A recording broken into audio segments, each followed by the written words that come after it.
Аялдардын азыркы учурда 3 эң чоң катасы бар. Эркектери көп айткандыгынан ушуларды чогултуп айтып коюуну туура көрдүм. Биринчиден башын жеш. Керексиз эле келип алып, себепсиз эле башын жеш да. Ушундай кээ бир аялдар керексиз эле келип алып башын орто берет да. Күйөөсүн мээсин чайнап, ушинтип себепсиз бирдекелерден ызы чыгарып турбаса болбойт. Бир жакшыраак статус коюп койсо дагы бул кайсы кыз берди, андай мындай ызы чыгара берет. Бул биринчиден.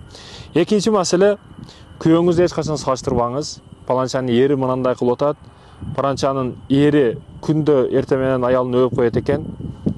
Мен өпсөм уят да деп алдагын тийишет сизге. Ошондуктан салыштырбаңыз эч качан башка бирөөгө. Үчүнчү маселе бар. Бул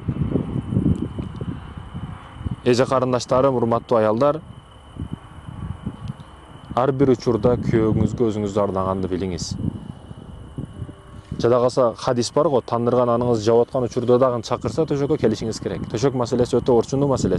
Көпчүлүк учурда сиз эмес, эриңиз төшөккө чакырат. Эркектен каалоо болот төшөк маселесине.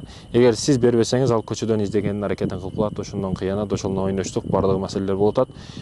Төшөк маселесинде изучать этип ушул жактарды китебин окуп, жакшыраак болуп алышыңыз керек.